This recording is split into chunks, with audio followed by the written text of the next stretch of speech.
every subject, every discipline has its own theoretical grounds. बिल्कुल जिस तरह एंथ्रोपोलॉजी के अंदर आप अगर थेरीज पढ़ते हैं तो जो एवोल्यूशन की थेरीज है मोस्टली आप उसको स्टार्ट में एज अ फर्स्ट थेरी आप उसको पढ़ने की कोशिश करते हैं कि कैसे इंसान जो है या कैसे कल्चर्स जो हैं या कैसे सोसाइटीज़ जो हैं वो इवॉल्व करती हैं फ्रॉम सिंपलर टू जो है complex. Okay, what is theory? Theory basically क्या है उसको हम in simple in short in a single sentence हम कैसे डिफाइन करते हैं? Theory is the analysis and statement of how and why a set of fact relates to each other. कोई भी दो जो फैक्ट्स हैं उनके जो आपसी रिलेशनशिप है उसको एक्सप्लेन या उसका एनालिसिस जो है जो चीज करती है उसको हम थ्योरी कहते हैं। Theory is most likely a proposition, theory are more likely a hypothesis.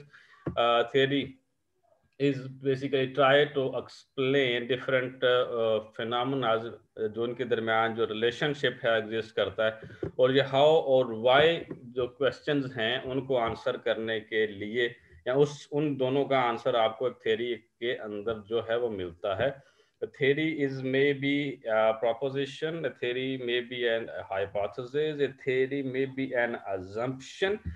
Keep in mind कि थ्योरी के अंदर दो वेरिएबल्स के दो से ज्यादा वेरिएबल्स के रिलेशनशिप पे जो है बात होती है।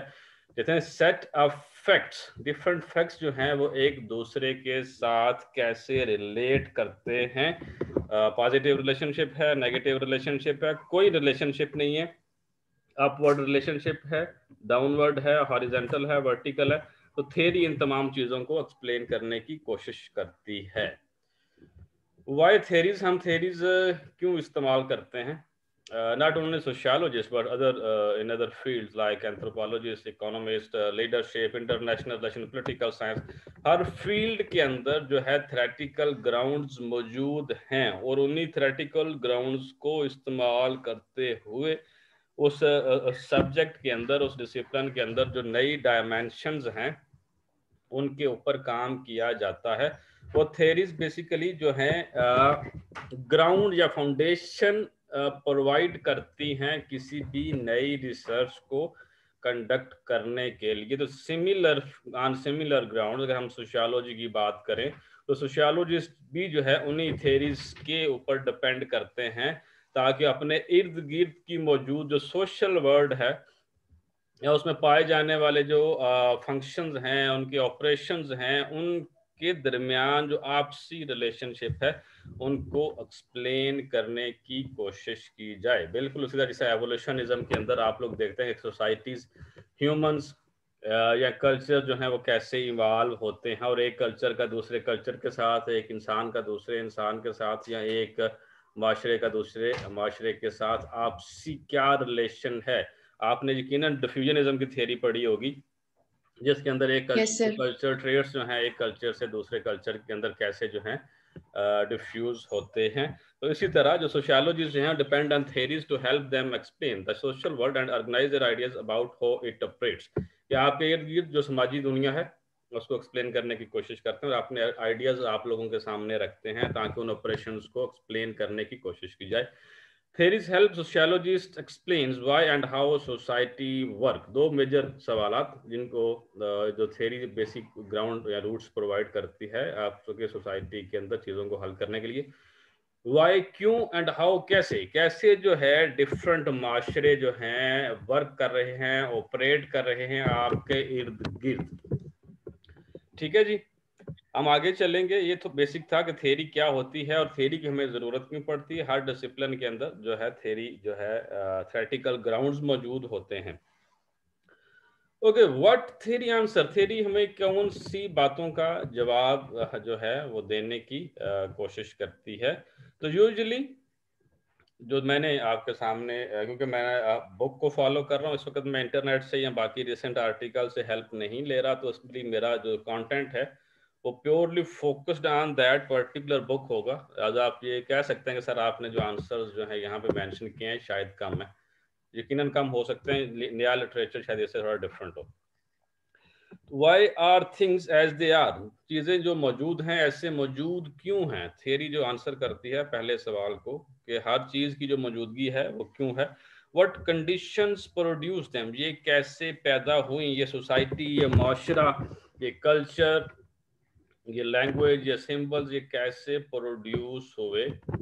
What conditions change them into something else, और कौन सी ऐसी वजूहात बनी जिनकी वजह से इनके अंदर चेंजेस आई कि वो अपनी एक शक्ल से वो दूसरी शक्ल के अंदर जो है वो चेंज होगी। मैं आपको मिसाल देता हूँ, आदम अलैहिस्सलाम जब इस दुनिया में आए तो वो जो जुबान बोलते थे तो वो एक जुबान थी, कोई भी जो भी जुबान थी वो एक जुबान थी। आज अगर आप अंदाजा लगाएं तो सिर्फ पाकिस्तान के अंदर हर 35 किलोमीटर के बाद आपका जो एक्सेंट है, लैंग्वेज एक्सेंट जो है वो चेंज होता है। अगर हम मेजर लैंग्वेजेस की बात करें, पंजाबी, पश्तो, सिंधी, बलोची, कश्मीरी, पोठोहारी, सराइकी, तो ये वो लैंग्वेजेस हैं जो आपको आमतौर पर, हालांकि अगर हम बात करें उसकी ओरिजिन की, तो ओरिजिन में ये एक ही जुबान थी। तो थेरीज बेसिकली जो है इन चीज़ों को आंसर करने की कोशिश करती हैं। Okay, what is a paradigm. Paradigm क्या होता है? यूजुअली आप लोग सुनते होंगे कि theoretical paradigm, theoretical paradigm, theoretical paradigm. तो उसकी जो छोटी सी डेफिनेशन है, मैंने ये विकीपीडिया से ली है ताकि मैं आपको पैराडाइम का जो मकसद है, जो मीनिंग है वो समझाने की कोशिश कर सकूं। वो कहते हैं कि साइंस में या फिलॉसफी के अंदर पैराडाइम जो है वो एक ऐसे यूनिक कॉन्सेप्ट्स के ऊपर या यूनिक थॉट पैटर्न्स के ऊपर जो है रिलाय करता है, जिसके अंदर थेरीज होती हैं, जिसके अंदर रिसर्च थॉट्स होती हैं, जिसके अंदर पोस्टुलेट्स, अजम्पशंस या हाइपोथेसिस होते हैं, और जिसके अंदर स्टैंडर्ड्स दिए जाते हैं किसी भी फील्ड के अंदर जो कुछ मौजूद है उसकी लीगल कॉन्स्टिट्यूशन के अंदर जो उसकी कंट्रीब्यूशन है उसको एक्सप्लेन करने के लिए।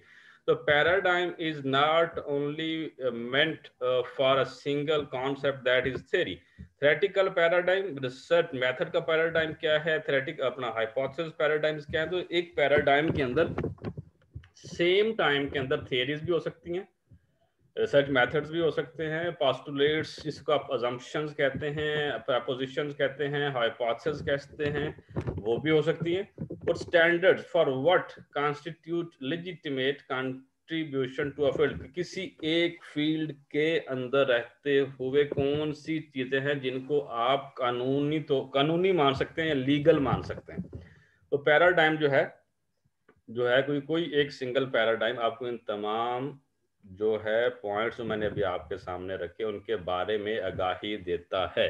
और पैराडाइम, अगर मैं कोहन के कॉन्सेप्ट की बात करूं, इसमें प्रेजेंटेशन में मैंने उसको शामिल नहीं किया। कोहन कहता है कि पैराडाइम जो है कभी भी एक नहीं रहता, paradigm is always dependent and time and space के साथ पैराडाइम जो चेंज हो सकता है, और उसको पैराडाइम शिफ्ट का नाम जो है कोहन के कॉन्सेप्ट के अंदर जो है वो दिया गया है कि पैराडाइम शिफ्ट करते रहते हैं, और टाइम और स्पेस उसके लिए दो मेन अंसर हैं। आज से 10 साल पहले जो थ्योरी थी, हो सकता है कि आज के ज़माने में वो इम्प्लीमेंट ना होती हुई हो, और आज से 10 साल बाद उसका जो हमारा नजरिया है उसके बारे में वो मुकम्मल तौर पर चेंज हो चुका हो। तो so this is what paradigm is.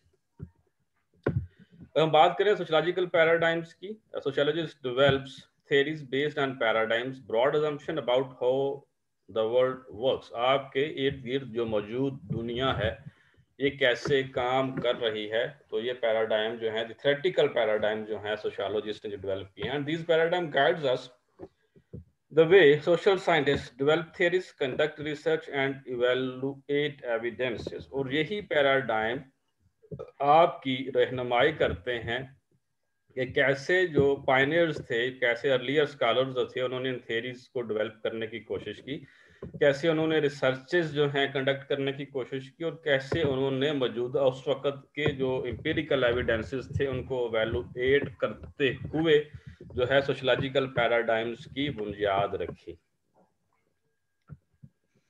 Okay, So they are basically two different paradigms. Number one is macro perspective, and number two is micro perspective. As very much clear from their names, macro and micro. Macro जो है वो broader perspective उसको explain करने की कोशिश करता है.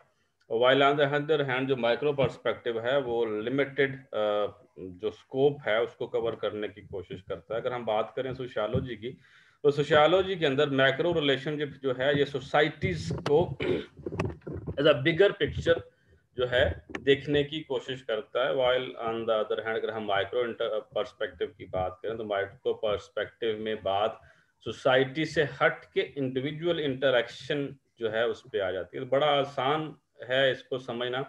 Micro is that is something between 2 or 3 individuals, and macro is between societies. Like a social theorist who take macro perspective examines the relationships of large scale social structures and interrelationship, for example the economy, the government and the healthcare system. कि अगर जब आप बड़े scale पे societies के अंदर different structures के relationship को या सोशल स्ट्रक्चर्स को जो है समझने की कोशिश करते हैं, तो उसका मतलब यह है कि आप मैक्रो पर्सपेक्टिव जो है उसको बेस बना के आप स्टडी कर रहे हैं. But while on the other hand if you people are looking at individual interactions, तो इसका मतलब यह है कि आप माइक्रो पर्सपेक्टिव जो है उसको स्टडी कर रहे हैं. Social theorists who take a micro perspective focuses on your daily interaction we have on an individual level, and this individual level for this individual level at least दो बंदों का होना ज़रूरी है. क्योंकि अगर सोशियोलॉजी के अंदर अगर हम ग्रुप की डेफिनेशन देखें in respect of social interaction, तो सोशल इंटरेक्शन के लिए कम अज कम जो ग्रुप डिफाइन किया जाता है वो दो बंदों का है, कि कम अज कम दो बंदे ज़रूर हों और उनके इंटरेक्शन का कोई ना कोई ऑब्जेक्टिव या आउटपुट मकसद जो है प्रोडक्टिव मकसद लाजमी होना चाहिए. इसको कहते हैं सोशल इंटरेक्शन हो रहा है. Okay, thank you. अगर हम बात करें मेजर सोशलॉजिकल पर्सपेक्टिव की या मेजर सोशलॉजिकल पैराडाइम्स की, तो सोशियोलॉजी के अंदर 3 मेजर जो हैं पैराडाइम्स आपको अक्सर सुनने को मिल रहे हैं. Structure functionalist paradigm, socio conflict भी कहते हैं और सोशल कॉन्फ्लिक्ट भी कहते हैं और सिर्फ कॉन्फ्लिक्ट पैराडाइम भी कहते हैं, या conflict school of thought, conflict theorist भी कहते हैं. तो लिहाजा इनके नामों से कंफ्यूज नहीं होना. स्ट्रक्चरल फंक्शनलिज्म को सिर्फ फंक्शनलिस्ट पैराडाइम भी कहते हैं, और इसमें हम जब लिखते भी हैं तो स्ट्रक्चरल फंक्शनलिस्ट भी लिख सकते हैं और फंक्शनलिस्ट सिर्फ फंक्शनलिज्म भी लिख सकते हैं. और अगर हम सोशल कॉन्फ्लिक्ट पैराडाइम की बात करते हैं तो आप इसको सिर्फ कॉन्फ्लिक्ट पैराडाइम या कॉन्फ्लिक्ट स्कूल ऑफ थॉट या कॉन्फ्लिक्ट थियरिस्ट जो है हम इसको इस तरह से भी लिख सकते हैं. And third one is symbolic interactionist या इंटरएक्शनिज्म पैराडाइम. तो 3 मेजर पैराडाइम्स जो हैं